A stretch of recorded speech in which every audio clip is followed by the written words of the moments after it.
I never thought I'd be a widow at 34. But here I am, Dakota, sitting at my kitchen table at 7 a.m., trying to get my 7-year-old son, Tommy, ready for school while fighting back tears. It's been 7 years since I lost my husband, Ethan, a firefighter who died in the line of duty. 7 years since my life shattered into a million pieces. When he left that morning for his shift, I was 3 months pregnant. We had only been married for 6 months. We were still in that blissful, newlywed stage, planning our future, picking out baby names, dreaming of all the things we would do as a family. And then, in an instant, he was gone. His fellow firefighters were the ones who broke the news to me. I barely remember what they said, only that my knees buckled, and I collapsed on the floor, unable to breathe. The weeks after Ethan's death were a blur of grief, paperwork, and endless questions. But through it all, his firehouse family never left my side.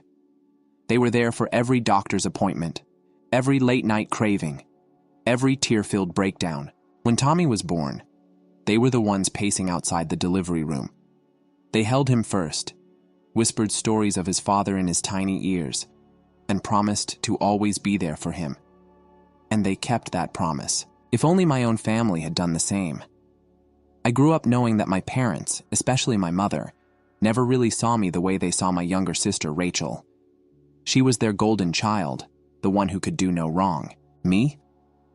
I was tolerated, an obligation. When Ethan died, I thought, just for a moment, that maybe this would be the thing that finally made them see me, that maybe they would step up, offer comfort, be the parents I had always needed. But instead, they pulled away. It started subtly at first, disapproving glances, dismissive remarks. Then one day, my mother said it outright. "You know, the neighbors talk. They say all kinds of men come and go from your house. A widow, pregnant, surrounded by men. It doesn't look good, Dakota."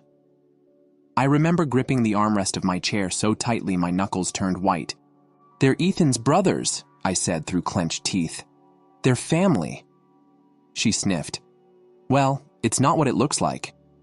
And just like that, my parents labeled me a disgrace. From then on, every family gathering was an exercise in humiliation. They made it clear, in ways both subtle and overt, that I was an embarrassment. They never said it outright, but I could see it in the way they looked at me. The disappointment, the judgment. Worse, they extended that same treatment to Tommy. My son, Ethan's son, their own flesh and blood. He was too loud, too inquisitive, too much. "Why does he ask so many questions?" My mother would sigh. "Rachel's kids never act like this." Rachel, my perfect younger sister, the one who had our parents' unconditional love. She was the one they praised, the one whose children were cherished. She married young, had 3 kids, and lived a life that perfectly aligned with what my parents believed a daughter should be. I, on the other hand, was the disappointment they barely tolerated. For years, I bit my tongue. For Tommy's sake, I endured their coldness, their snide remarks. But everything changed when they found out about the $300,000 I received in survivor's benefits after Ethan's death. It happened over dinner at their house.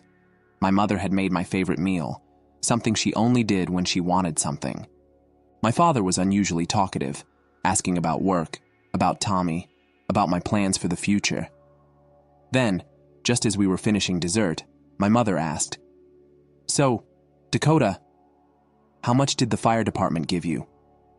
I nearly choked on my water. "Excuse me?" "From Ethan's death, the insurance, the benefits. How much?" For a moment, I just stared at her, stunned. "That's personal." She waved a hand. "Oh, don't be dramatic. We're family." Against my better judgment, I told them the truth. 300,000. The room fell silent. My mother's fork clattered against her plate. My father's head snapped up so fast I thought he might get whiplash. They looked at me as if I had just announced I had won the lottery. "Well," my mother said, setting her napkin down carefully, "that's a lot of money." I could feel the weight of their expectations pressing down on me. "I've invested it," I said, keeping my voice steady. "It's for Tommy's future, his education, maybe a house one day. Ethan and I always planned for... That's years away." my father interrupted, waving his hand dismissively. You should be thinking about the present, about your family. The way he said family made it clear he wasn't talking about me and Tommy. You could do so much with that money now, my mother added, leaning forward eagerly. You could help the people who need it today, not save it all for some distant future. I knew where this was going. My mother was deep in gambling debt. My father, always enabling her, had never once held her accountable. And then there was Rachel, the one who always needed help, the one whose problems were always more important than mine. I'm not discussing my money anymore, I said firmly. The room went tense. My father's face clouded over with disappointment. My mother pressed her lips together in that thin line that always meant trouble. I braced myself for the fallout, and sure enough, a week later, my mother called. We're having a family dinner on Sunday, she said sweetly. Rachel and the kids will be there too. You have to come, sweetie. Something in her tone made my stomach twist, but for reasons I couldn't even explain, I agreed. When I arrived, Rachel was already there, playing the perfect daughter, talking about how hard it was to make ends meet. Everything is just so expensive now, she sighed, passing the potatoes. Jack's the only one working, and with 3 kids. And then she turned to me with a smile that didn't reach her eyes. You know, Dakota, you should help Mom and Dad financially. I'll send them $500 a month. You can send $1,000. I nearly laughed. Excuse me? Well, it makes sense, she pressed on. You have a great job, and other income now. I saw red. Other income? She meant Ethan's death. She meant the money I had set aside for my son's future. My blood boiled, but before I could say anything, my mother clapped her hands in delight. Oh, girls, this means so much to us. And just like that, I found myself trapped. I told myself it was worth it if it meant keeping the peace, keeping some semblance of family for Tommy. But deep down, I knew better. Deep down, I knew this was just the beginning of something much worse. The moment I walked into my parents' house that Sunday, I knew something was off. My mother was all smiles, fussing over Rachel's kids, while my father greeted me with an unusual warmth that immediately put me on edge. Rachel, perched on the couch like royalty, barely acknowledged my presence. I sat through dinner, waiting for the real reason I'd been invited. And then it came. Rachel sighed dramatically, stirring her mashed potatoes. Things are just so hard right now, she said, loud enough for everyone to hear. With 3 kids and Jack's job barely covering the bills? My mother dabbed at her eyes with a napkin. We're all struggling, Dakota. And you have the means to help. My grip on my fork tightened. I already send you money every month. Well, my father said, his voice smooth, we think you can do a little more. Rachel turned to me with that practiced, innocent look. I can send them $500 a month? You should send $1,000. My stomach dropped. This wasn't a request. It was a demand. I set my fork down carefully. You expect me to give up that much money when Tommy is in the hospital? Rachel's eyes flickered with something unreadable before she forced a sympathetic smile. Oh, Dakota, you know I would never ask if it wasn't necessary. I clenched my jaw. No. The room went silent. My mother let out a sharp breath, like I'd just slapped her. My father's expression hardened. Dakota, this is about family, about responsibility. No, I repeated, my voice firmer this time. It's about manipulation. Rachel's face twisted in a forced look of hurt. You always think the worst of me. Maybe because the worst is all you've ever given me, I shot back. And while we're talking about money, where exactly is that $500 you're supposedly contributing? Rachel's lips parted slightly, just enough to tell me she hadn't expected me to ask that question outright. She darted a quick glance at my mother, who was suddenly fascinated with her napkin. That was it. That was all the confirmation I needed. I pushed back my chair, the legs scraping against the hardwood floor. I'm done with this conversation. Dakota, sit down. My father's voice was sharp, laced with the authority he still thought he had over me. But I didn't sit. Instead, I grabbed my coat. I'm taking Tommy and leaving. Leave then, my mother snapped. But don't expect us to be here when you come crawling back. I turned toward the door, I won't be. With that, I walked out, my heart pounding, my hands shaking. I was tired of playing the dutiful daughter, the ATM they could cash in whenever they wanted. Tommy and I deserved better, and for the first time in my life, I was ready to fight for it. It had been a few weeks since the disastrous dinner where my parents and Rachel tried to guilt me into sending them even more money. I had hoped that putting my foot down would be enough to make them back off, but I should have known better. The text messages started almost immediately after I walked out of my parents' house that night. At first, they were just attempts at guilt-tripping. "We raised you, Dakota. You owe us this." Or, "Your sister is struggling, and you're just going to turn your back on your family." I ignored them. Then, the messages turned nastier. "You've changed, Dakota, ever since Ethan died. You think you're too good for us." Or my mother's personal favorite. "It's no wonder people say such awful things about you. A woman like you, alone, with a child, no man around. What do you think people assume?" It made my blood boil. But what hurt the most was that they didn't even pretend to care about Tommy. My son, their grandson, was nothing more than an afterthought to them. One day, after another string of messages, I got a call from Sarah. "You okay?" she asked. I sighed, rubbing my temples. "It's just the same thing, over and over. They won't let it go." "You know they're never going to stop, right?" she said gently. "Not unless you make them." I bit my lip. I knew she was right, but the idea of completely cutting them off was terrifying. Then, a week later, everything escalated. One afternoon, I got a call from Tommy's school. My heart immediately went to my throat. "Is Tommy okay?" I asked, gripping the phone.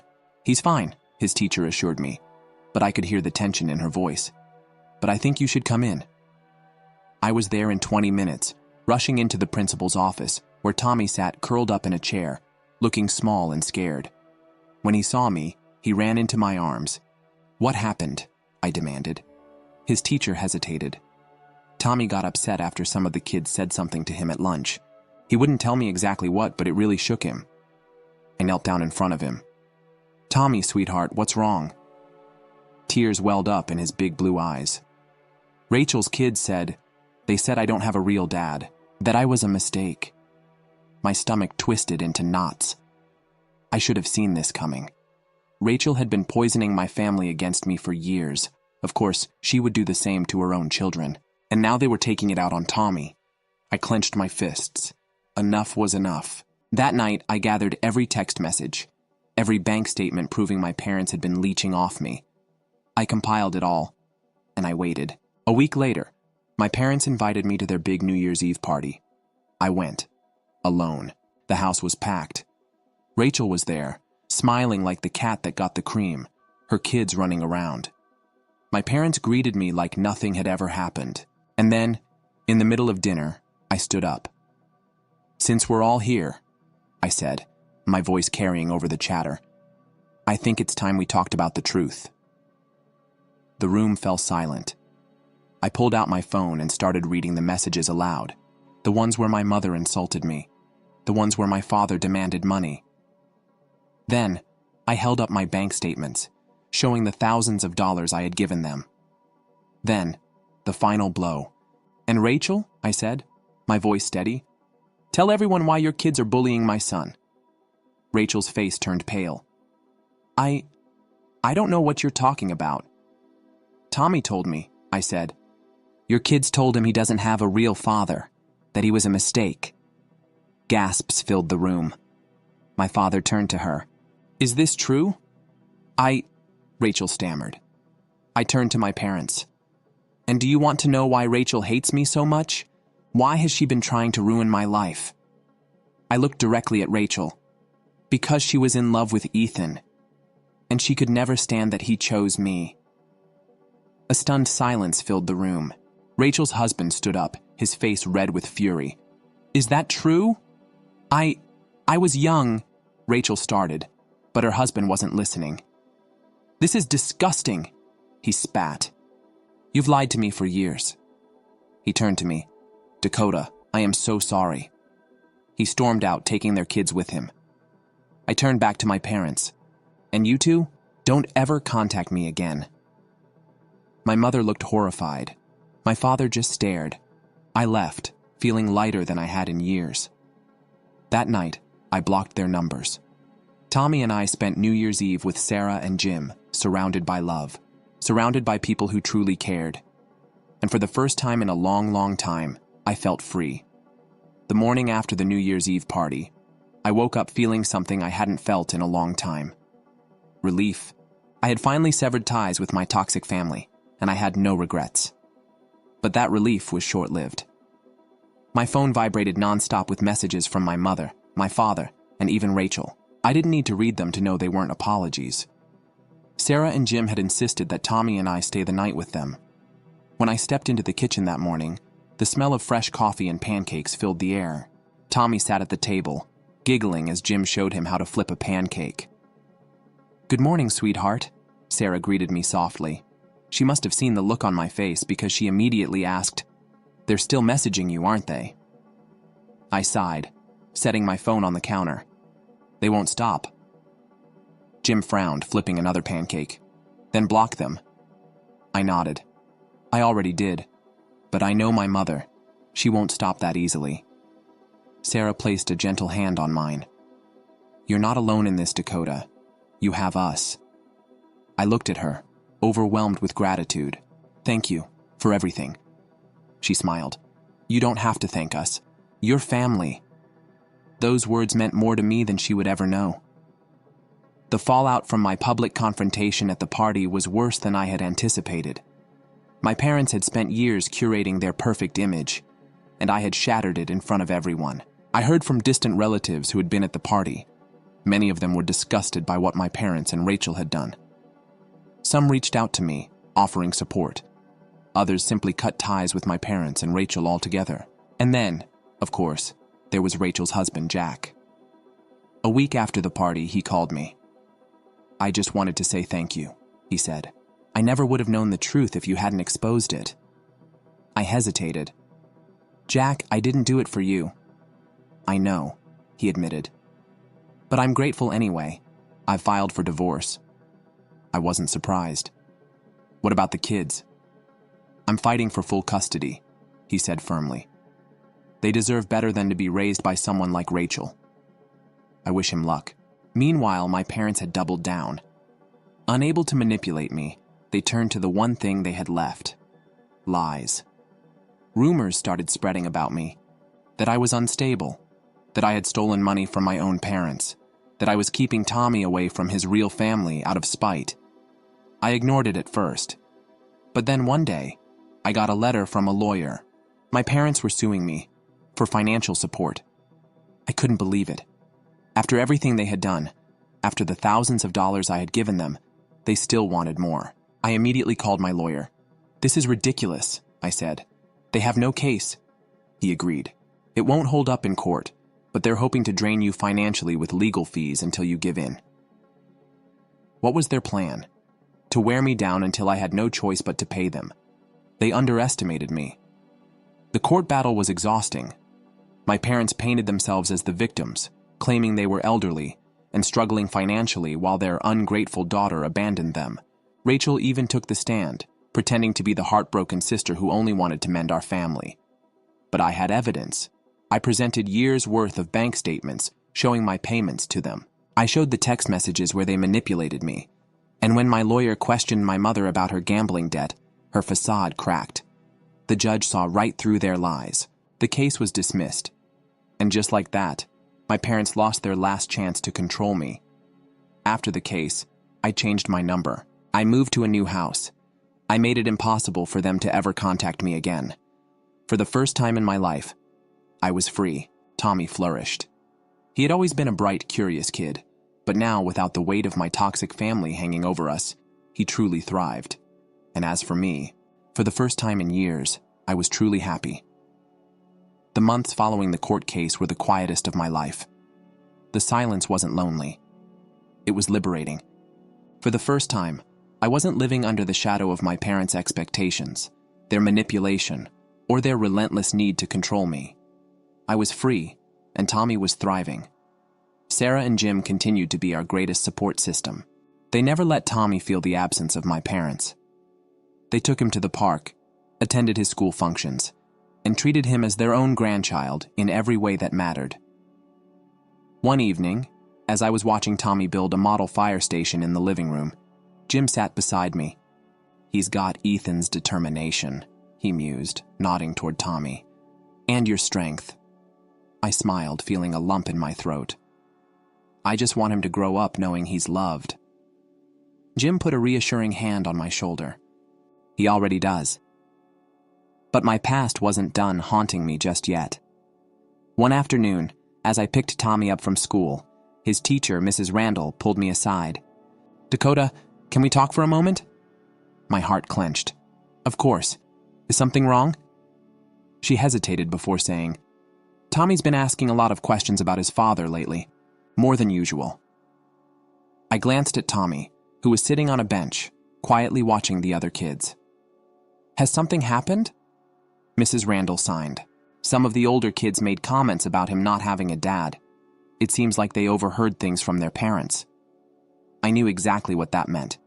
My parents had lost in court, but they weren't done spreading their poison. "Thank you for telling me," I said, trying to keep my voice steady. "I'll talk to him." That night, I sat beside Tommy on his bed. "Your teacher told me you've been asking a lot about your dad lately." Tommy looked down at his hands. "Some kids said that if I don't have a dad, then I don't have a real family." I took a deep breath, pushing back the anger swelling inside me. "That's not true at all. Family isn't about who's here or who isn't. It's about love." He frowned. "But why don't Grandma and Grandpa love us?" I closed my eyes for a moment before answering. "Some people don't know how to love the right way, sweetheart, and sometimes when people are hurt, they hurt others." Tommy nodded slowly. "But I have Sarah and Jim, and Uncle Jake and Uncle Matt from Dad's fire station. They love me." I smiled. "Yes, they do, and you'll always have me." A few weeks later, a special event was held at Tommy's school, a firefighter appreciation day. Jim and a few of Ethan's old colleagues were invited to talk to the kids about fire safety. Tommy was ecstatic. "Mom, Uncle Jake is coming to my school." That morning, I dropped Tommy off, but I stayed back, watching from the side as the firefighters spoke. The kids were mesmerized, asking questions and laughing as the team demonstrated how their equipment worked. Then, Jake stepped forward. "I want to tell you all about a real hero," he began. "A man who gave everything to protect others. His name was Ethan." Tommy's eyes widened, and the room fell silent as Jake told stories about Ethan. Not just about how he died, but about how he lived. How he was a great friend, a great firefighter, and most importantly, a great father. After the presentation, Tommy was surrounded by his classmates. "Your dad was a hero," one of the boys said. Tommy grinned. "Yeah, he was." That night, as I tucked him into bed, he looked up at me with bright eyes. "Mom, I think I want to be a firefighter like Dad." I stroked his hair, feeling both proud and heartbroken. "Then you'll be the best firefighter there ever was." With each passing day, my parents and Rachel faded further into the background. They had lost their hold on me. The scars they left behind would always be there, but they no longer defined me. One day I received a letter in the mail. I recognized my mother's handwriting immediately. I stared at it for a long moment before finally opening it. The letter was full of the same empty words. "We miss you. We miss Tommy. We just want to talk." I set the letter down and walked away. I didn't need to read it to know that nothing had changed. Instead, I turned my focus to the people who truly mattered. Tommy, Sarah, Jim, and the family we had built for ourselves. For the first time in my life, I wasn't looking back. I was looking forward to it. Life after cutting off my parents and Rachel felt like stepping into the sun after years of darkness. At first, I expected the guilt to creep in, for doubt to whisper in my ear that I was a terrible daughter, a selfish person, but none of that came. Instead, there was peace. Tommy and I thrived in our new normal, with Sarah and Jim as his grandparents in every way that mattered. My son never lacked love. His uncles from the fire station treated him like their own, and in school, his confidence blossomed. One night, while I was tucking Tommy in, he looked up at me with those big, curious eyes of his. "Mom, do you think Dad would be proud of me?" I swallowed hard, smoothing his hair back. Oh, sweetheart. He would be the proudest. He loved you so much even before you were born. Tommy smiled and held onto my hand. I want to make sure I do something important like Dad did. I kissed his forehead. You already do, Tommy, just by being you. Months passed, and with every step forward, I felt lighter. I threw myself into my work, focusing on giving Tommy the life he deserved. But despite my resolve, my past wasn't entirely done with me yet. It started with a call from an unknown number. I usually ignored them, but something made me pick up. Hello? There was silence for a moment, then a deep sigh. Dakota, it's Dad. I stiffened. What do you want? I thought you should know. Your mother is sick, really sick. The words hung in the air. I closed my eyes. What do you expect me to do with that information? She wants to see you. She's been asking for you and Tommy. I gripped the counter. Why? She spent years making it clear we weren't good enough for her. She says she's sorry, he said, but his voice lacked conviction.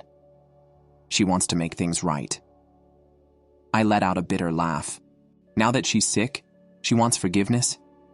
Dad, I don't owe her anything. She's your mother. No, I said firmly. She was a woman who gave birth to me. That doesn't make her a mother. There was a long silence before he finally said, I figured you'd say that. I waited for the anger, the regret, but all I felt was relief. As much as I tried to put that call out of my mind, it lingered, not because I felt guilty, but because I realized something. I had finally broken free. The next morning, Tommy and I had breakfast at Sarah and Jim's house.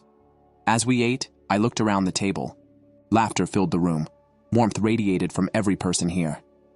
This was my family, the one I had chosen. At one point, Sarah reached over and squeezed my hand. You okay, sweetheart? I nodded. Yeah, I really am. Jim raised his coffee cup. To new beginnings. Tommy clinked his juice glass against it, beaming. To my family. But my journey wasn't over yet. A few weeks later, I received another letter from my father. Unlike the others, this one wasn't filled with demands or manipulations. It was short and almost pleading. Your mother doesn't have much time left. She's in hospice now. If you want to say goodbye, this might be your last chance. I stared at the letter for a long time. I had spent so many years wanting an apology, wanting recognition that they had hurt me. And now, at the end of it all, my mother's remorse had come too late. I took the letter and burned it. My past would no longer define my future. The final months of that year passed in peace. Tommy's school held an event to honor local firefighters, and he stood proudly in front of the whole school, telling them all about his dad. He wasn't ashamed or sad anymore. He was proud, and I was proud of him. I watched him, standing among the people who had truly been there for us. Sarah and Jim, the men from Ethan's station, the family I had chosen. I squeezed Sarah's hand. I think I'm finally free. She smiled, tears glistening in her eyes. You always were, sweetheart. You just had to see it. As Tommy laughed with his friends, I realized that my journey wasn't about what I had lost. It was about everything I had gained. And for the first time in my life, I was truly, completely happy. I thought I had left everything behind. The past, the pain, the endless manipulations. But Rachel had one last card to play, and she was about to use it. It started with an unexpected phone call. I hesitated before answering, but curiosity got the better of me. What do you want, Rachel? I asked, already exhausted by whatever drama she was about to unleash. She laughed, but it wasn't her usual cruel, mocking tone. It was shaky, almost desperate. You think you've won, don't you, Dakota? That you've escaped them? Well, you're not even one of them. I frowned. What are you talking about? You're not Dad's daughter. You're not Mom's daughter. You were never part of this family. I felt a cold weight settle in my stomach. You're lying. Am I? Rachel whispered. They never told you, did they? Why do you think they never loved you? Why do you think they always treated you like an outsider? Because you are one. You were never supposed to be here." I swallowed hard, gripping the phone. "If this is some pathetic attempt to hurt me, you're wasting your time." "It's the truth," she insisted. "Mom and Dad couldn't have kids. Grandma and Grandpa took them to see an old man in the village, some kind of mystic or whatever. He told them the only way they could break their bad luck was to take in a child. Not just any child, but one that was marked by fate to absorb the family's misfortunes." "That's insane," I whispered, but my mind was spinning. "They stole you, Dakota," Rachel spat. "Took you from another family when you were just a baby and raised you as a scapegoat. And then I was born. Their real daughter. That's why they never loved you. That's why you never belonged." Silence filled the space between us, suffocating and thick. I felt numb. "You're lying," I repeated, though the conviction in my voice wavered. "Ask them," Rachel taunted. "Oh wait, you can't? Mom's dying and Dad's a coward. But it doesn't matter, does it? Because you're free now. The truth doesn't change that." She hung up before I could respond. For a long time, I just stood there, the phone still pressed against my ear, as if I could force the words to be erased. But they weren't going anywhere. I wasn't their daughter. I never had been. The weight of the revelation should have crushed me, but instead it felt liberating. I sat with it for days, processing every memory, every cruel word, every cold glance from my so-called parents. And for the first time, I understood. It had never been about me. It had never been about anything I did or didn't do. They had decided my fate before I could even speak. But they didn't decide who I would become. I looked at Tommy, his bright eyes full of love and trust, and I knew the truth didn't change anything. I had made my own family, a real family, and that was all that mattered. That night, as we sat around the dinner table at Sarah and Jim's house, I raised my glass and smiled. "To family, the kind we choose." Sarah smiled back. "To family." Tommy giggled and clinked his juice glass against mine. "To us." And just like that, the past no longer had any power over me. I had won. Story 2. I never thought I'd be a widow. 34 years old. Yet here I am, Dakota, battling back tears as I sit at my kitchen table at 7 in the morning, attempting to get my 7-year-old son ready for school. It's been 8 months since the accident at the building site stole Mark from us, but sometimes it feels like yesterday. The first few months after Mark's death were a flurry of paperwork, tears, and restless nights. Without Sarah and Jim, I genuinely don't know how I would have survived. My in-laws, they've been incredible angels, getting Tommy up from school every day so I can focus on work. Every time they attempted to offer me money, I returned to their location to pick him up. "Sarah, truly, I can't take this," I said last week, pushing back the envelope. She attempted to slink into my handbag. "We want to assist Dakota, my dear." Her gentle eyes met mine as she insisted. "We know the insurance company paid well, but your family let us do this. Regarding the insurance, she is correct. Following Mark's passing, the business made a $300,000 payment. In addition to that, I work as a marketing manager. We're doing good financially. But for Sarah and Jim, it's not about the money. It has to do with their daily affection for us. I wish my own parents had been half as encouraging. Mom and Dad had always made it apparent that my older sister Rachel was their golden child, and now they offer the same preference to her kids over Tommy. The previous weekend was normal. Tommy was happy to meet his grandparents, but within 20 minutes, Mom was fussing about his inquiries. "Why is that sound coming from the clock?" Tommy asked, pointing to their antique grandfather clock. "What's going on inside Dakota? Can't you control him?" Mom's eye-rolling sighed. "He's always asking questions about everything. Rachel's kids never cause us this much trouble." Dad nodded in accord, grabbing for his laptop here. "Tommy, why don't you play some games instead?" Look, Tommy didn't want games, so I downloaded some new ones. He desired to connect, learn, and converse. Rachel's 3 children, meanwhile, were sitting in the corner, engrossed on their phones, and not noticing anybody else. And this was the ideal behavior, according to my parents. As the underdog growing up, I've learned to keep my mouth shut. I grew used to these comparisons long ago. These days, when they compliment Rachel's parenting while disparaging mine, I simply shake my head and remain silent. At least they occasionally assist Tommy in picking him up at both locations, or watching him when I have late meetings. Jim and Sarah are occupied. It was meant to be just another Tuesday supper at my folks' place. The warning indicators were apparent from the time I went in.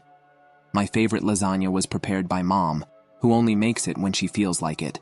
Dad was quite talkative and inquired about everything, including employment and Tommy. Actually, they were building up to something. I just didn't know what. Thus, "Dakota," Mom remarked, delicately cutting her lasagna into neat squares. "Something we've been meaning to ask you. What was the payoff from Mark's life insurance?" I felt like I was slapped across the face by the question. My water almost swallowed me, totally taken aback by such a frank question about something so intimate. It could have been the shock, or perhaps I was simply sick of hiding things from my folks. However, I gave an honest response. About $300,000. Silently, I said. Mom's dish clattered against the fork in her palm. I was afraid Dad might injure himself when his head snapped up so quickly. They gazed at me as if I had just declared my lotto win. "Well," Mom remarked, purposefully setting down her fork. "With all that money, what do you intend to accomplish?" I could feel the weight of their expectations pressing down on me. "I've put money into it," I explained, trying to keep my voice calm. "It's for Tommy's college tuition and future. When he's older, perhaps assist him in purchasing an apartment. I always spoke about it with Mark. However, that will take years," Dad cut in, dismissively waving his hand. "Dakota, you ought to be focusing on the here and now, on your family and yourself." The way he stated family made it apparent he wasn't talking about Tommy. That tone seemed familiar to me. It was the same one they used to finance Rachel's extravagant wedding and to assist her with the down payment on her home. "You could do so much with that money now," Mom chimed in, leaning forward eagerly. "Instead of saving everything for a far-off future that might never come, you might aid your family and those in need right now." I'm done talking about money.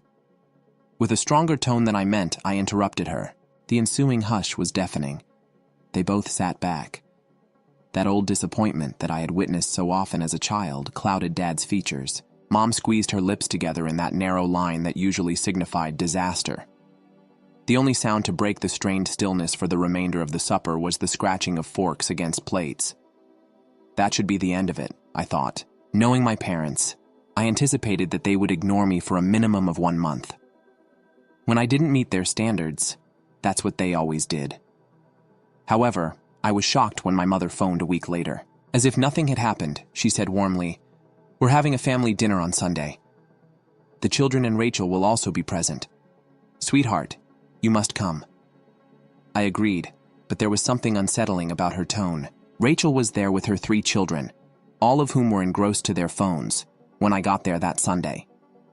We sat down to dine as usual. She began discussing how difficult it was to make ends meet, how prices were going up, and how bills were stacking up. These days everything is simply too costly. She passed the potatoes with a groan.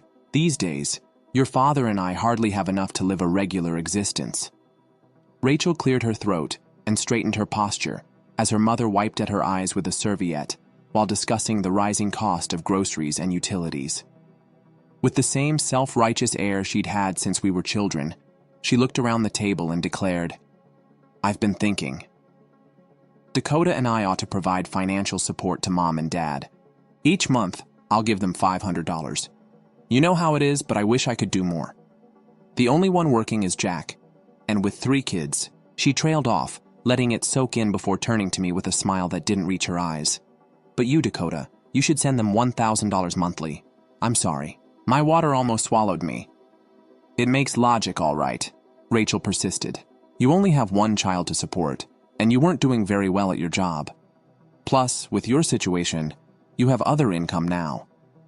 Her deliberate omission of any clear reference to Mark's passing made my blood boil. The other income she was referring to was intended for my son's future, and I wanted to yell that I was a widow and no longer had my husband's income to rely on. However, Dad was grinning like it was Christmas morning, and Mom was already clapping her hands with joy. "Oh, daughters," Mom shouted. "You don't realize what this means to us." I saw my family's excited smiles as I sat there. caught between incredulity and rage. The words of refuse died in my throat. I had worked my entire life to gain their acceptance, and now they were attaching a value to it. All right, I said to myself, I'll do it. The most painful transfer was the first one, $1,000, gone just a few clicks. I convinced myself it was worth it if it meant greater family support with Tommy. But that illusion rapidly collapsed. Would you be able to come get Tommy from school today, Mom? I have a late meeting, and Sarah has a doctor's appointment. I'm so sorry, honey. The phone crackled with Mom's voice. I've had such a headache today. You know how my migraines get. Every time I needed assistance with Tommy, this became the norm. An explanation was offered. Mom had too much on her plate. She was exhausted. She needed to run some errands. Her back was giving her trouble. Meanwhile, the $1,000 left my account like clockwork every month. One Thursday was especially annoying because Mom said she might be getting sick and couldn't watch Tommy. I desperately phoned Sarah. Of course we'll pick him up, Sarah responded without hesitation. Jim is on his way to the school already. He loves their little chats. On the drive home. Tommy has been filling him in on their scientific endeavor. I hung up the phone and sat at my desk, holding back tears. $1,000 a month got me nothing but excuses from my own mother, whereas my mother-in-law dropped everything to help without asking for a dime. December sneaked up on me that year. We'd always spent Christmas at my parents' house. It was tradition. The whole family gathered there, exchanging gifts, sharing meals, building memories. Exactly 1 week before to Christmas, the call was received. I was helping Tommy with his homework when my phone lit up with Mom's number. Dakota, sweetheart. On Christmas Eve, she began to use that syrupy sweet tone that usually preceded terrible news. We've decided to try something different this year. Our party is only for adults. No children permitted. The pencil I was holding shattered in my hand. What? This year we simply want to do something more elaborate, Mom went on, as though she were talking about something as unimportant as rearranging the supper schedule. You know, alcohol, adult talk. However, it's Christmas, I objected, stepping over to block Tommy's ears. What am I expected to do with Tommy? Oh, she said in a flippant, dismissive tone. That's easy. You can drop him off with Jim and Sarah. They would adore him. I'm sure you'll come by around 7. I hung up and looked at Tommy, who was still working on his arithmetic problems and had no idea that his grandma had just canceled his Christmas invitation. Watching him focus on his multiplication tables with his tongue protruding like marks used to make my heart hurt. I debated what to do for the next week. The prospect of celebrating without Tommy seemed awful, but abandoning the family Christmas totally seemed too dramatic. Finally, I came up with a compromise. On Christmas Eve, I would drop Tommy off with Sarah and Jim for a couple of hours, stop by my parents' house to greet them and exchange gifts, and then return to properly celebrate with my in-laws and son. I arrived at my parents' house by myself, carrying a bag of thoughtfully wrapped gifts. More automobiles than usual filled the driveway for our family get-togethers. I could hear Christmas music and laughing wafting into the chilly December air as I approached the front door. The world appeared to tilt sideways when I opened the door. Aunts, uncles, cousins, and other family members were crammed into the house. But that wasn't what stopped me in my tracks. There, racing across the living room with paper crowns on their heads, were the 3 children of Rachel. And near the Christmas tree, I observed my cousin Linda's children gorging themselves to cookies. A few more children came into view, the twins of my cousin Mark. Susan, my cousin, is a teenager. All of a sudden, the room was too hot, too tight. I paused in the doorway, the present bag falling limply from my palm.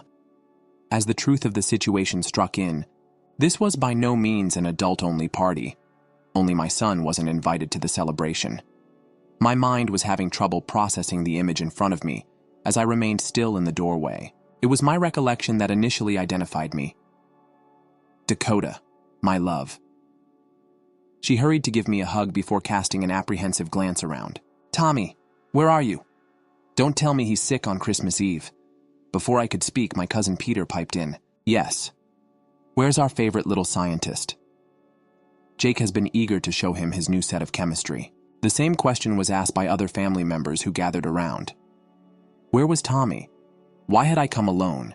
Each query felt like a knife twisting in my belly. I couldn't form words. couldn't articulate what I didn't comprehend. Through the crowd, I spotted my mother in the kitchen, arranging cookies on a Christmas-themed platter as if everything was perfectly normal. As if she hadn't already rejected her sole grandson from a family gathering. "Excuse me," I managed to mumble, moving past my anxious family. My feet took me to the kitchen on autopilot, rage increasing with each stride. "My boy," I said, slow and controlled, Mom. "Can we talk privately?" She put down the platter because of something in my tone. I escorted her into the corridor, away from inquisitive eyes and ears. "You informed me that this party was exclusively for adults," I said, fighting to keep my voice steady. "You specifically told me not to bring Tommy. Why then are Rachel's children present? Why are all of the cousins' kids present?" Mom straightened her Christmas sweater, not meeting my eyes. "Well, that's different." "How is it different?" "Those kids," she said, making an ambiguous motion towards the living room, "know how to act in formal occasions. They behave themselves nicely." I gaped at her in shock. "Tommy is one of the most well-behaved kids I've ever met. His teachers were always complimenting his behavior. Sarah and Jim constantly say, 'Well, Sarah and Jim,'" Mom interjected, rolling her eyes. "He is spoilt by them. Encourage all of your incessant inquiries. The other kids are deserving of more time here. They know their place." As if on cue, a commotion erupted from the dining room. Kevin, Rachel's youngest child, had snatched up some deviled eggs and was hurling them at his sister. The eggs sailed across the room, splattering against Emily's new Christmas dress as she shrieked. I glanced back to my mother, lifting an eyebrow. "Yes, their superior manners are evident to me." Mom's expression grew stern. "That's just children being children. But when Tommy asks questions about how things work, that's unacceptable behavior. Don't be so dramatic, Dakota. He gets along well with Jim and Sarah. I'm leaving." I turned to the door and said, "I'm going back to my son." Mom shrugged, examining her manicure. "All right, if you want to cause a commotion, get out. But first, place your presents beneath the tree. After supper, we'll unwrap them." As I stood there, witnessing my mother's contemptuous shrug before I could question myself, something inside of me exploded. I entered the middle of the living room. I cleared my throat loudly, the sound cutting through the holiday music and chatter. Heads turned. All eyes were instantly on me as conversations abruptly ended in the middle of sentences. "Many of you have inquired as to why I came tonight by myself." With a louder voice than I had anticipated, I started, "Why Tommy isn't here enjoying Christmas with his family." I raised my hand as Rachel began to approach me. "Let me be done. I'm here alone because a week ago, Mom called and told me this was an adults-only party. I was expressly advised not to bring Tommy." "What?" And Marie's voice pierced through the quiet. "But all the youngsters are here. We were unaware that minors were prohibited," Uncle Steve added, his expression bewildered. Mom walked forward, her face reddened. "Dakota, now isn't the time." "Oh, I believe that now is the right moment," I continued, my voice raising slightly. "Because, you see, there wasn't truly a prohibition on minors. One kid was prohibited. Apparently my son isn't good enough to celebrate Christmas with this family." Murmurs broke out throughout the room. I witnessed astonished expressions, disapproving glances at my parents, and perplexed kids observing the adult drama. It's not even the greatest part, though. There was no humor in my laughter. I'm evidently nice enough to pay my parents $1,000 a month, even though my son isn't good enough to go to Christmas. Rachel has been here since the year 500. Rachel's husband, Jack's head snapped up. "Hold on, what? What? $500? Jack turned to face Rachel, and the color faded from her face. "You're sending your folks money every month? Where did you get it?" "As it is, our account barely pays the bills." Rachel looked between our parents and her husband. Her face flushed scarlet and her poise broke. "I never actually sent any money," she muttered. In order to get Dakota to agree to assist them out financially, my parents requested me to claim I was giving $500. They said if she thought I was contributing to the silence that followed, was deafening. I watched realization dawn on my relatives' faces as they put together what had transpired, how my dad and sister had tricked me into supporting them, while simultaneously ignoring my child from family activities. "Are you telling me?" Aunt Caroline's accusation that you defrauded your own daughter of thousands of dollars was quite plain. You are nothing more than con artists who treat your own daughter like trash and use her as an ATM. Even for you, that's low." Overlapping voices filled the room, some demanding explanations, others expressing contempt. As my parents stood there, their well-constructed facade collapsing around them, Rachel was attempting to defend herself to an increasingly irate Jack. I raised my hand, halting the continuous discussions around me. "I have something else to say." The room fell quiet again, all eyes returning to me. Mom and Dad's cheeks were pale as they stood still beside the Christmas tree. Even Jack and Rachel paused to listen to Rachel's continued attempts to explain herself. I spoke in a clear, steady voice from now on. "I will not be keeping up any interaction with you or Rachel, and I will no longer be sending you any money." I finished without awaiting a reply. I left the gift bag by the door and turned to leave. The sound of the door closing behind me felt final, like the ending of a chapter. One ought to have been done long ago. Sitting in my car, I pulled out my phone and opened my banking app with a few quick taps. I discontinued the monthly deposit to my mother's account. It was like severing a cord that I had been pulling for months. The trip to Sarah and Jim's house seemed to take both forever and no time at all. Through the window, I could see Tommy assisting Sarah with decorating Christmas cookies as I parked into their driveway. The sight of him, happy and loved, brought tears to my eyes. Tommy's eyes lit up as he assisted Jim in setting up the nativity scene, and we sang songs, decorated cookies, and spent the remainder of Christmas Eve with Sarah and Jim. I understood that family should feel like this. The next morning, when Tommy was still asleep, surrounded by the goodies Santa had given, my phone rang. Aunt Caroline was the one. "Maybe you'd like to know how last night ended." She didn't introduce herself. "After you left, it was like a dam broke." Uncle Mike stood up and said he couldn't stay in the house. One more minute. Uncle Steve and Aunt Marie came next. Before long, everyone was assembling their children in coats. As she said that the family had departed and that Mass had not even bothered to bid my parents farewell, I listened. As they left, some had reportedly made loud remarks about manipulative behavior and family embarrassment, and I questioned Jack in a low voice. Oh dear, he was outraged. Packed up the kids right then, and then told Rachel he wanted time to think about their marriage. Said he was taking the children to his parents' place for Christmas. Rachel was crying. Although it was too late, your parents were attempting to limit the damage. Her deep breath was audible to me. "Dakota, I want you to know, we're all with you. How they treated Tommy and you. It cannot be forgiven." After hanging up, I sat on my bed contemplating everything. My phone started vibrating with alerts, text messages from Mom, Dad, and Rachel. It was the same thing they all said in different ways. "We're sorry we were mistaken. Talk to us, please. We can clarify." Without replying, I archived each mail after reading it once. The week between Christmas and New Year's passed in a tranquil haze. Tommy and I watched holiday films, played board games, and just relished the simple pleasure of spending time with someone who genuinely loved us both on peaceful evenings with Sarah and Jim. Then, on New Year's Eve morning, the doorbell rang through the people. I noticed Mom and Dad standing on my doorstep, carrying a gigantic, carefully wrapped surprise.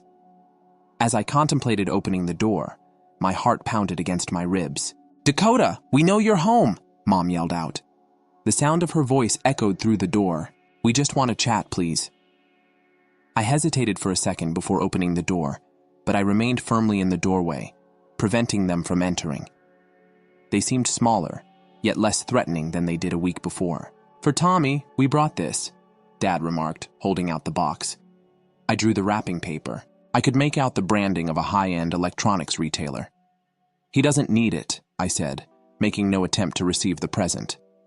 "Please," Dakota Mom stepped forward. "We are aware of our error, how we handled Tommy, the financial manipulation. We want you to know that we sincerely apologize. This isn't about the money you were sending us," Dad hastily added. "It truly makes us feel awful about everything." I looked at their faces, trying to find genuineness.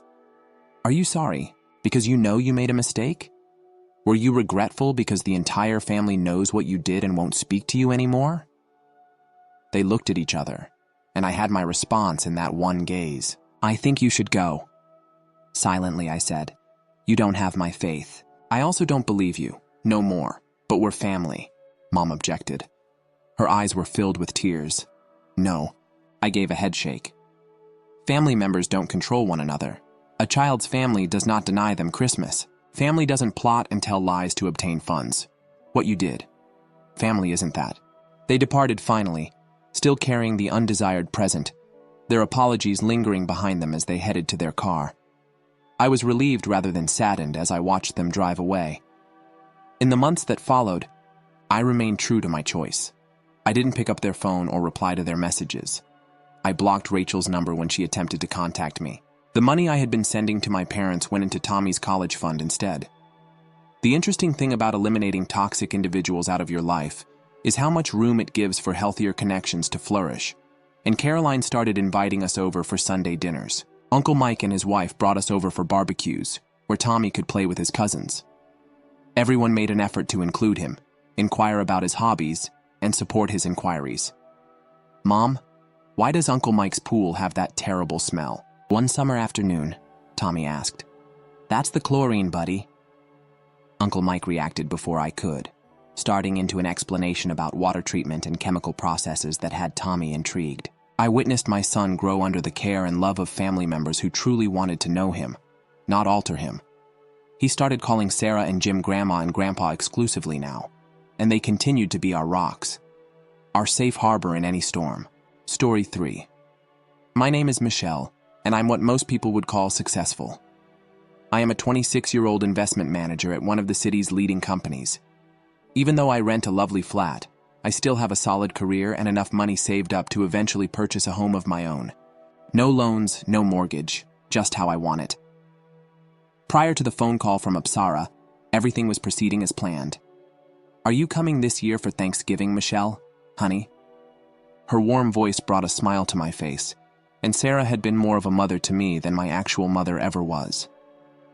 Of course I wouldn't miss it, I said, eagerly looking forward to her excellent apple pie. I was surprised to see who else would be present. I should probably clarify why my aunt's call meant so much to me. You see, I haven't spoken to my parents or my older sister, Jessica, in 8 years. Not since that day I graduated high school. My letter of admittance to college with a half scholarship for financial management had just arrived. I was over the moon. It was everything that I'd worked for. I thought my parents would be proud, so I hurried home to tell them. Instead, I got the talk that would break our family apart. Michelle, we are unable to cover your education expenses, Mom remarked, not even looking up from her magazine. Your sister's getting married soon and we need all our savings for her wedding. But what about the money that Grandma had? I remember my voice shaking. She bequeathed it especially for my schooling. You promised her. Dad shifted in his chair uneasily. Things change. Sweetheart, Jessica's wedding is more important right now. You'll find a solution. Everything I had been suppressing for years finally came out at that point. Like everything else about Jessica, this has always been more significant. The ensuing debate was heated. Tears and accusations erupted from years of feeling inferior. I packed my things that night and went to the only person who had ever treated me fairly, and Sarah. Without hesitation, she took me in. What I didn't know then was that she had been saving money for her own son's education, but he had died in a car accident a few years before, and she offered that money to me. I only accepted on the condition that I would pay her back every dime once I graduated and obtained a job. Those were difficult college years. I worked part-time at a cafe while maintaining my grades and scholarship. However, I survived, obtained employment at a prominent financial company, and after 2 years, reimbursed Aunt Sarah in full. Life was good. I was on my own. Up until that Thanksgiving invitation, I had studiously avoided any contact with my family because my career was flourishing. I almost dropped the pumpkin pie I was carrying when I walked into Aunt Sarah's house that Thanksgiving. My sister Jessica, my parents, and her 2 children, ages 3 and 6, were all seated in the living room as if they were supposed to be there. 8 years of carefully avoiding them gone in an instant. Michelle and Sarah hurried to help me with the pie, her eyes apologetic. I didn't know they were coming. They simply arrived. I stood frozen in the doorway, my heart pounding. Mom looked older, with more gray in her hair than I recalled. Dad had gained weight. Jessica, well, she still looked like the golden child, despite having 2 children dangling from her arms. I need some air. After saying that, I turned around and made my way directly to the back porch. The November air was frigid, yet I scarcely felt it. My hands were shaking as I gripped the railing. Michelle. I tensed as I heard Mom's voice behind me. Can we talk? You want to speak after 8 years of silence? I didn't turn around. Why are you even here? I heard her footsteps on the wooden boards as she came to stand beside me. Because we were mistaken. Your father and I. We've spent years feeling bad about what we did. Our goal is to put things right. Then why didn't you call? Write? Email? Anything? The words came out sharper than I intended. Mom's eyes filled with tears because we were ashamed. I'm so embarrassed. We promised ourselves that we would get in touch. But it got increasingly difficult as time went on. When we learned you'd be here for Thanksgiving, we thought it could be our only chance to meet you face to face, to express our sincere regret for everything. I stood there, my mind racing. There was a part of me that wanted to yell at her to tell me all the times they had made me feel less significant than Jessica. Another part? Well, another section. Observed how worn out she appeared and how her hands shook while she spoke. I need time to consider, I eventually said. Here it is. It's a lot. Naturally. She nodded quickly. Take as much time as you require. We'll be here when you're ready. The rest of the evening passed in a blur. Avoiding eye contact, I sat silently in a corner of Aunt Sarah's living room, pushing turkey around my plate. As promised, Jessica and my parents didn't press. They chatted with other relatives, played with the kids, helped with dishes, all while shooting the occasional guilty glances. My way. I observed them while they weren't looking. Mom is assisting, Sarah in the kitchen. Dad amusing Jessica's children, Jessica appearing in some ways both assured and unsure. They were trying to give me space, but their presence filled every corner of the house for 2 weeks after Thanksgiving. I couldn't think of anything else. Every morning I'd wake up and rehearse that talk with Mom on Aunt Sarah's porch. Every night I'd lie awake wondering if I was making the right decision by even considering forgiveness. I sat in my flat one evening looking at my phone. Mom's number was still preserved there, but I'd never erased it. I couldn't explain why. Maybe some part of me had always known this day would arrive. It seemed like hours passed while my finger lingered over the call button. Finally, I took a deep breath and pressed it. Just one ring. 2 rings. 3. Michelle. Mom's voice was cautious, hopeful. Hi, Mom. My voice cracked a little. I've been thinking about what you said at Thanksgiving. I think I'd prefer to take my time. The words felt strange coming out of my mouth. Maybe we could start over. That's how I found myself standing outside my childhood home a week later, carrying a bag of carefully picked gifts. Nothing expensive, just thoughtful items. I picked out a scarf for Mom, a book Dad had mentioned wanting years ago, some educational toys for Jessica's kids. The house looked smaller than I remembered and definitely more worn. The garden that Mom used to care for so carefully was overgrown, and the paint was flaking in some spots. This wasn't the pristine suburban home I'd grown up in before I could ring the doorbell. The door flew open. Mom was anxious yet content as she stood there. You arrived. I came. I nodded, stepping inside. The inside was just as telling as the facade. The furniture was the same from 8 years ago, but now showing the obvious where the walls needed a fresh coat of paint, and the carpet was threadbare in places. Dad came out of the kitchen with a confused expression. Jessica was there to her kids, hiding behind her legs. I passed out the gifts, observing their reactions as they unwrapped them. The scarf brought tears to Mom's eyes, while the book made Dad grin. Over supper, Mom had cooked my favorite lasagna from childhood. The reality about their lives surfaced.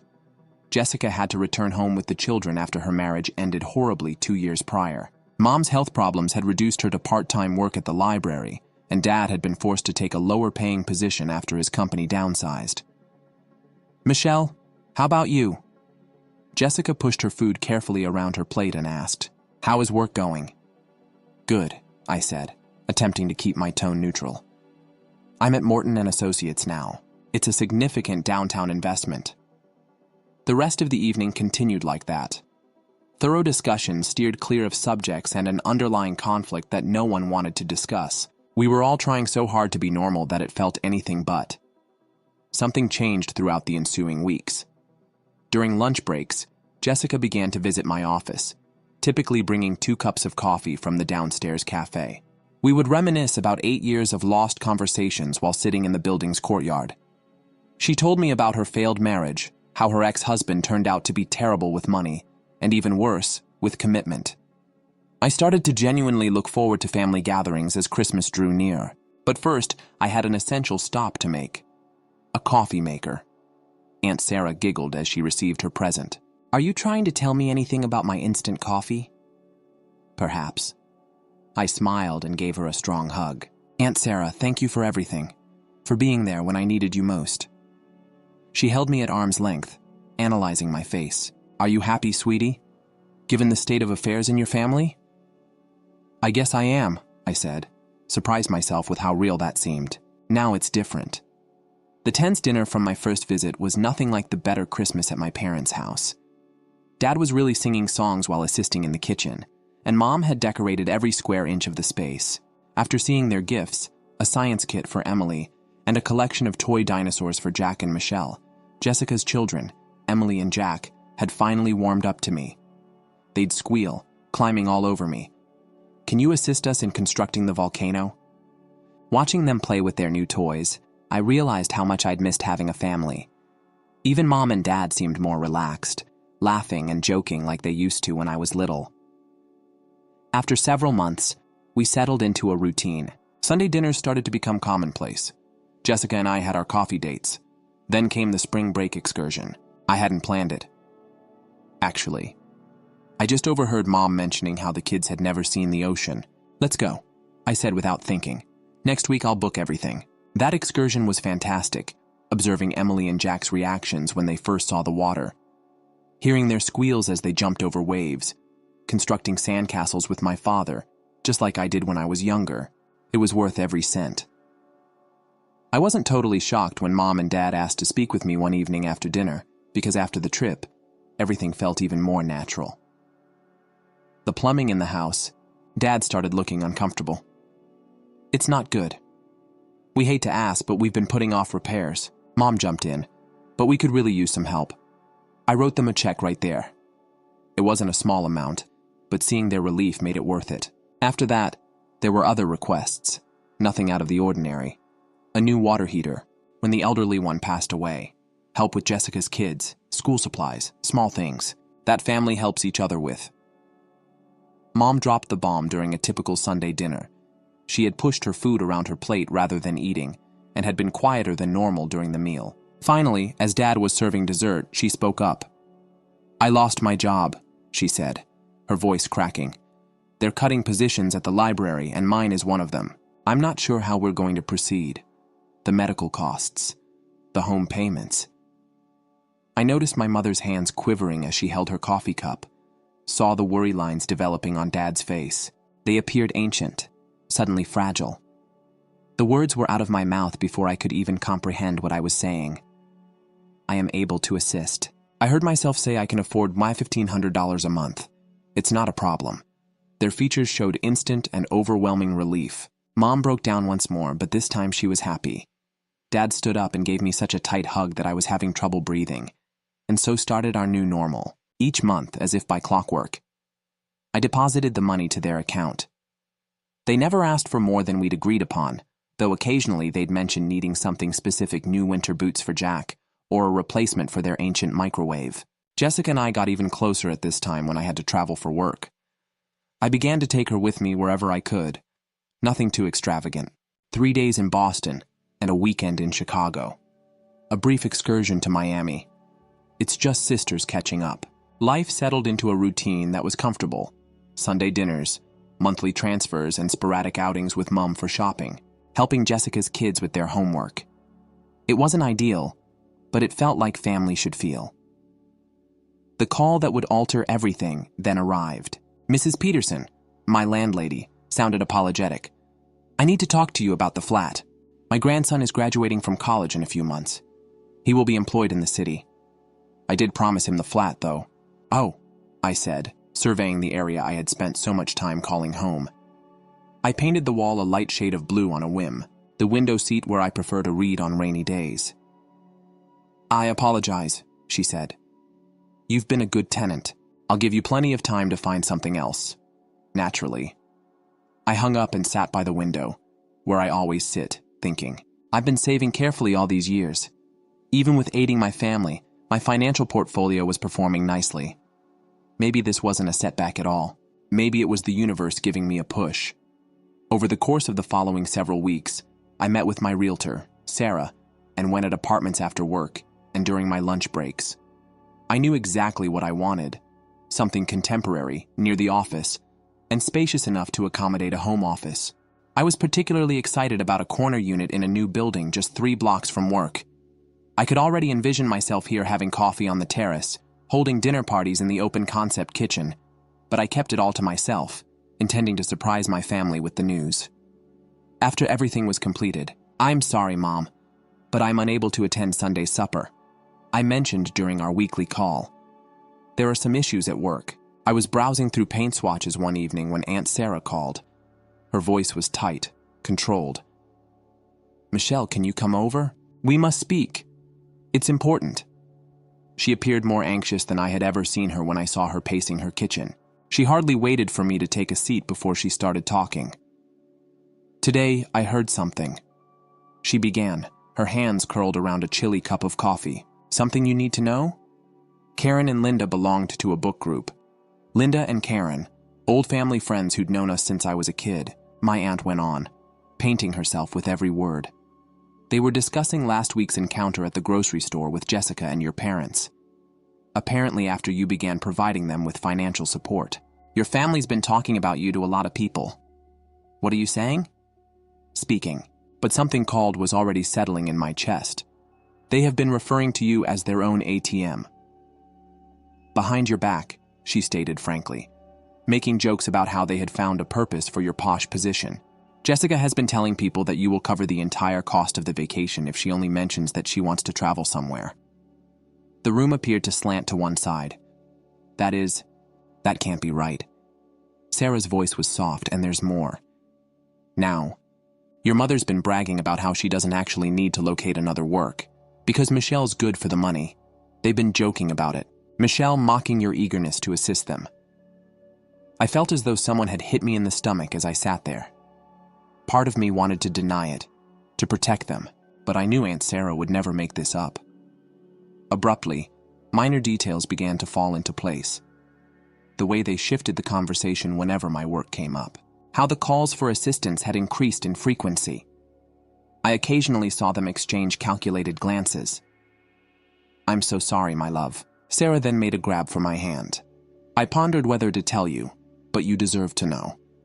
I sat there for a while, reflecting about the previous year. All those family meals, the excursions with Jessica, the monthly transfers, the thankful tears in Mom's eyes as I helped with expenses.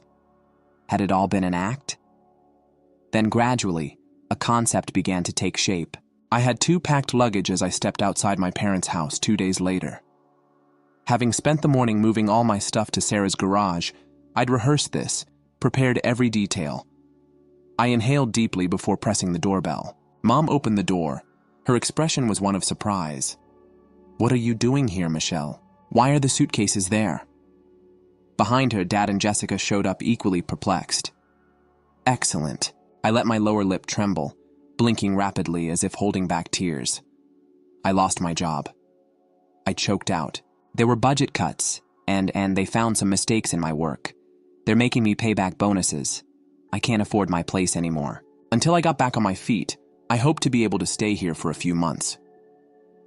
After precisely 3 seconds of quiet, Mom's worried face changed into something strange and unsightly. "Does this imply that you will no longer be providing us with the monthly payment?" She made a demand. All semblance of pity gone from her voice. Despite my expectations, I felt my heart break a little. "I won't have any extra cash for a time, Mom." Jessica moved forward. Anger made her cheeks flush. "What about our trip to Europe the following month? The one you said you would fight me." I made myself keep up the act even though my hands were shaking. I merely shook my head, gazing at the floor. At that point, chaos ensued. "You foolish, careless girl." "Mom!" I flinched at the scream. "How could you have allowed this to occur? Which type of investment manager is let go?" "Dad, His cheeks flushed with anger, joined in. "We ought to have anticipated that you would mess this up, the same way you ruined everything else." "You can't stay here," Jessica spat, grabbing my suitcases. "I'm not going to share my space with a failure, and there isn't any room." My sister hauled my bags to the front porch and tossed them outside like trash, while I stared in startled silence. These were the same people who'd hugged me at Christmas, who'd cried grateful tears when I helped them, who'd claimed to be so sorry for the past. "We don't need you here without your money," Mom sneered. "You'll never get another decent job after being fired like this. We're not supporting a deadbeat." As I stood there, I absorbed everything. At last, the masks had come off, exposing the unsightly reality underneath. Every family time, every reconciliation, every Sunday meal. It had all been a calculated performance, and Sarah had been correct. Now look at them, the distorted face of Mom, Dad's flush, Jessica's scowl of disdain. I felt unusually peaceful. At last, something that had been dangling inside of me broke free. Not a word. I turned and walked to my suitcases behind me. A chorus of obscenities emerged from their voices. "Leech, ungrateful brat. Don't make a hasty return." Their cries followed me like irate insects as I silently pushed my baggage down the driveway. I couldn't force myself to care that the neighbors were now looking in through their windows. I returned to Aunt Sarah's place 20 minutes later. She opened her arms after glancing at my face. I eventually let the tears fall and fell into them. They displayed their real colors, didn't they? She stroked my hair and whispered. I forced a meek smile and took out my phone. I started by canceling the monthly transfer to Mom's account in my banking app. After that, I opened the travel website where I had made reservations for Jessica's ideal trip to Europe. 2 clicks, and both the hotel reservation and airline tickets were canceled. My 2 weeks at Aunt Sarah's felt like a safe haven where I could process everything that had transpired. My realtor phoned with wonderful news. "Do you recall your favorite corner unit? Your offer was accepted by the sellers." Everything moved quickly after that. Paperwork, final walkthrough, and inspections. It all became a whirl of signatures and meetings. Before I knew it, I was standing in my very own apartment, holding the keys in my trembling hands, and Sarah helped me move everything in from her garage. We set up furniture, hung artwork, and made this place really mine over the course of a weekend.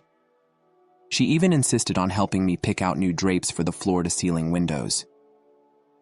After Aunt Sarah left that night, I made a snap decision. I shot a photo of myself in my new living room, the city lights glittering behind me through the enormous windows. I captioned it and shared it on social media. Dreams do come true. Finally a homeowner.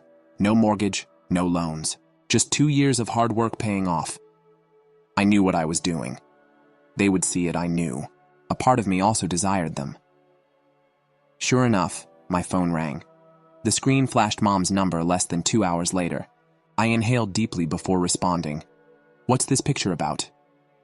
She made a demand. "Which flat?" "I believed you were let go." I felt pleasantly at ease as I sat down in my new recliner. "No, Mom, I wasn't let go. I'm still working and doing well. I'm also a homeowner now. I just needed to test something. An octave was added to her voice.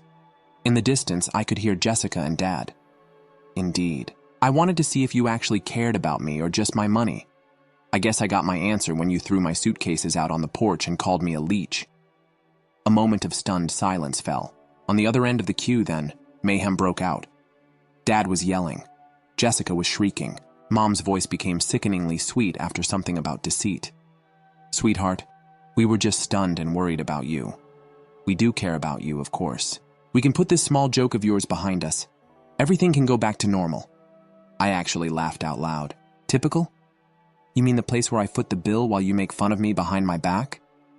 But don't worry about a leech. Bills can be paid by you." "Oh, and I canceled your European tickets, Jessica. Instead, I think I'll go alone. Farewell." I hung up and instantly blocked their phones. I then blocked them on every social media platform. Setting down a heavy weight that I'd been carrying for too long felt like that. They tried phoning from different numbers. They sent emails. They even showed up at my office building a few days later. But I'd already warned security. The sight of them being turned away by the guards should have hurt. Yet all I felt was relief. That weekend, and Sarah came over for dinner in my new home. I'd made her favorite lasagna, and we sat on my balcony watching the sunset. "Are you all right?" As she refilled our wine glasses, she inquired. I raised my glass and exclaimed, "I have everything I need right here. A job I love, a home of my own, and the only relative who ever really mattered." We sat in cozy stillness as Sarah clinked her glass against mine and we watched the city lights below come to life. Sometimes I realize the family you choose is better than the family you're born into. And often, the hardest lessons lead to the most beautiful beginnings.